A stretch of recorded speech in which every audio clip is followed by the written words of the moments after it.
This sequence is designed to illustrate the setting of the main back muscles, the longissimus dorsi and the multifidus.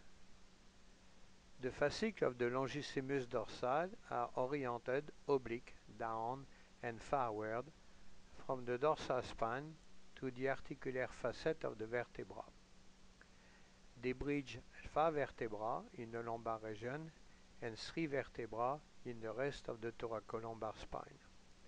Therefore, the rubber bands mimicking the fascicle of the longissimus dorsal are oriented down, oblique, and forward from the dorsal spine to the articulaire facet of the vertebral bodies.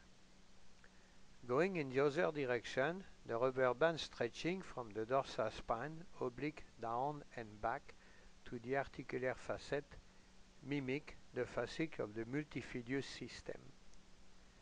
The rubber band figuring the fascicle of the multifidus system are twisted in the middle, so they can be distinguished from the rubber band illustrating the fascicle of the longissimus. The vertebral column is suspended in the air with nylon cords. The purpose was originally to illustrate the setting of the main back muscles. Therefore, I placed the rubber band on one side of the spine only. I observed then that the thoracic spine started to bend laterally. Lateral bending occurred between T16 and T9, which corroborate all studies about lateral bending of the Rohr's thoracolumbar column. Conventional thinking would have anticipated that since the rubber bands were set on the right side of the spine, lateral bending of the thoracic vertebra will occur to the right. Instead, lateral bending occurred to the left. The rubber bands were placed and act on the right side of the spine, but the lateroflexion occurs on the left side.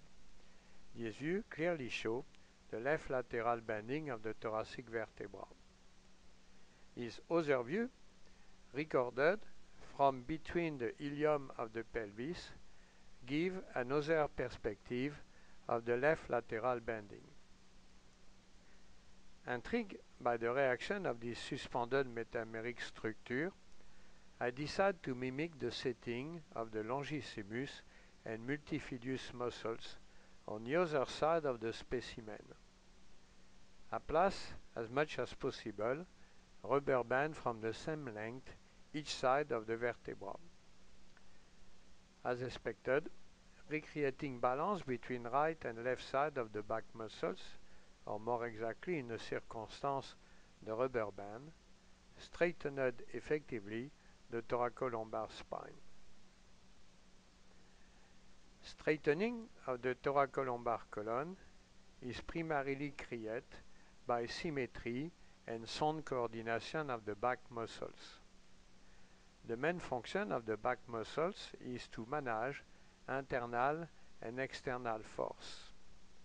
Internal force are created by limb action, and external force are gravity, inertia, and rider movement. Recreating symmetry of the back muscles is therefore a task that has to be achieved in motion.